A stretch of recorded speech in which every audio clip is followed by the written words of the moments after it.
There was a person in your life who woke up before everyone else just to make sure you didn't leave the house hungry. She never mentioned it. You never thanked her properly.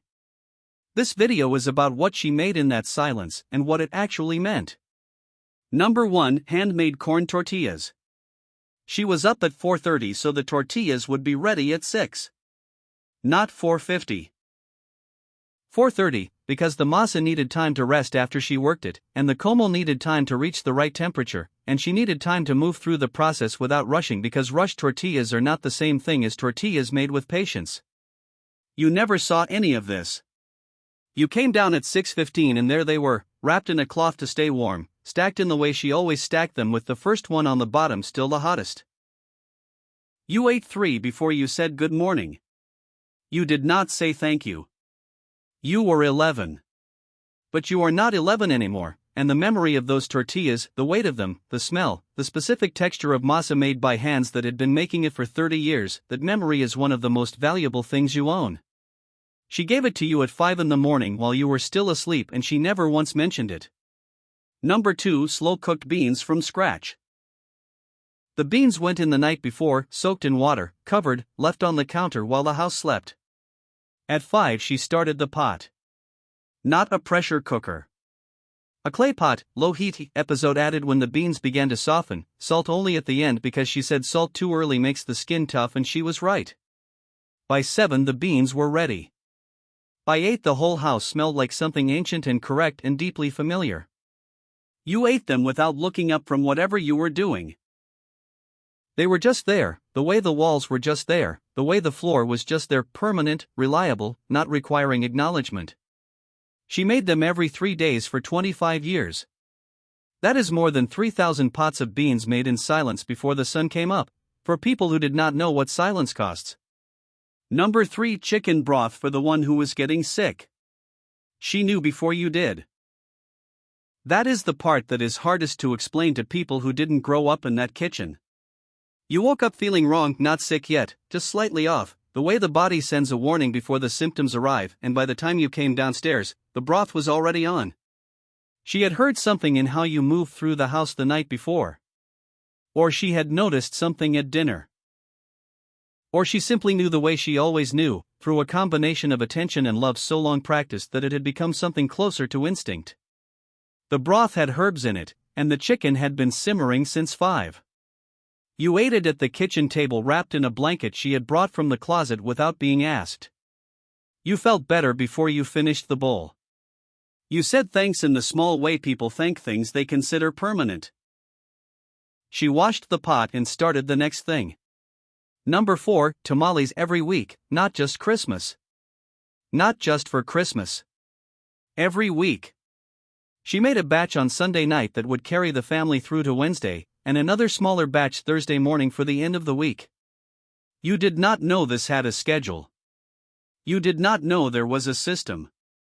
You just knew that tamales appeared, warm and ready, on mornings when you had no time and needed something that would last until afternoon. The masa she made from scratch every time, corn flour, broth, lard worked in by hand until the consistency was exactly right, tested by dropping a small piece into a glass of water to see if it floated. If it floated, it was ready. If it sank, more lard, more working, more of her time. By 5:30 the assembly line was running. By 7 they were steaming.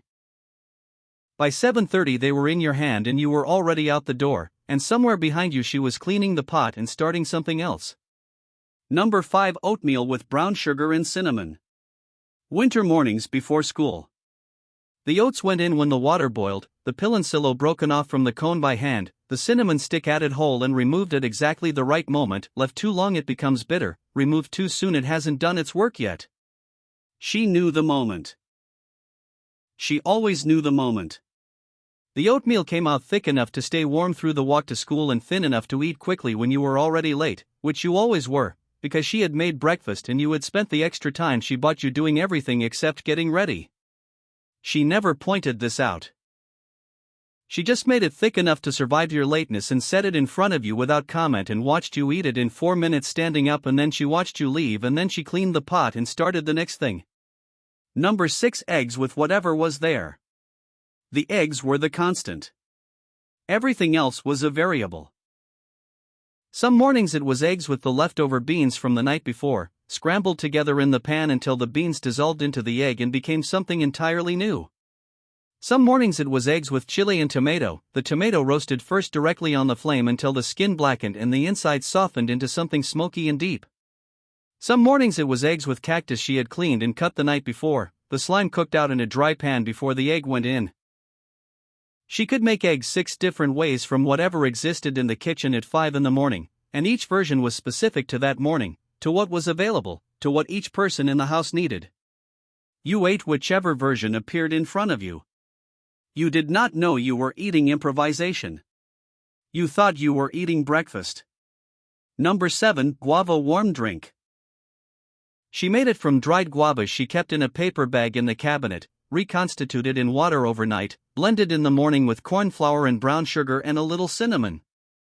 The color was a pale pink that deepened as it cooked, stirred constantly. She never stopped stirring until it reached the consistency she was looking for, thick enough to coat the back of the spoon, thin enough to drink from a cup. You drank it standing up on cold mornings before school. It stayed warm in your stomach for hours. You did not know then that warmth is not just a temperature, it is something a person gives you when they wake up before you do and stand at a stove stirring something continuously so that you can drink it in 4 minutes and leave. The stirring is the love. The continuous attention is the love. You are drinking the attention and calling it breakfast. Number 8. Chilaquiles before sunrise. Not the restaurant version with the perfect presentation and the crema arranged in a spiral. The real version. The tortillas from 2 days ago, cut into triangles and fried in a little oil until they blistered and crisped, then drowned in salsa red or green depending on what existed. And left to absorb it until they hit that specific consistency that is not crispy and not soggy but something in between that only exists for about 4 minutes and requires someone paying close attention to catch it. She caught it every time. Then the egg on top, or the chicken from last night's broth shredded and laid across it, or just the cream and the fresh cheese if that was what was there. She assembled all of this before 6 in the morning from what other people would have called leftovers. You sat down to it and called it breakfast without understanding that what was in front of you was a small act of transformation performed while you were dreaming. Number 9. Clay pot coffee with cinnamon. Dark, sweet, spiced with cinnamon, made in a clay pot that probably predated the apartment. She made it every morning at 5:15. The smell was the alarm clock for everyone in the house, better than any sound, more reliable than any schedule, the specific combination of coffee and cinnamon and brown sugar that said, someone is already awake and thinking about you. You never needed a set alarm as long as that pot was going. The day you realized you did need an alarm was the day you understood what had been carrying you all those years. The coffee itself was a specific brand from a specific store. They still sell it. You buy it. It is not the same in your pot. That is not the coffee's fault. Number 10. Noodle soup for the hard Monday. She knew which Mondays were going to be hard before Monday arrived. Something in Sunday night, the quiet that came over the house, the particular way certain people moved through the evening, the conversations that didn't happen. She registered all of it. And Monday morning at 5 the soup was going. The noodles toasted dry in the pan first until they darkened to the color she was looking for, then the blended tomato added, then the broth, then the simmer. By 7 it was ready.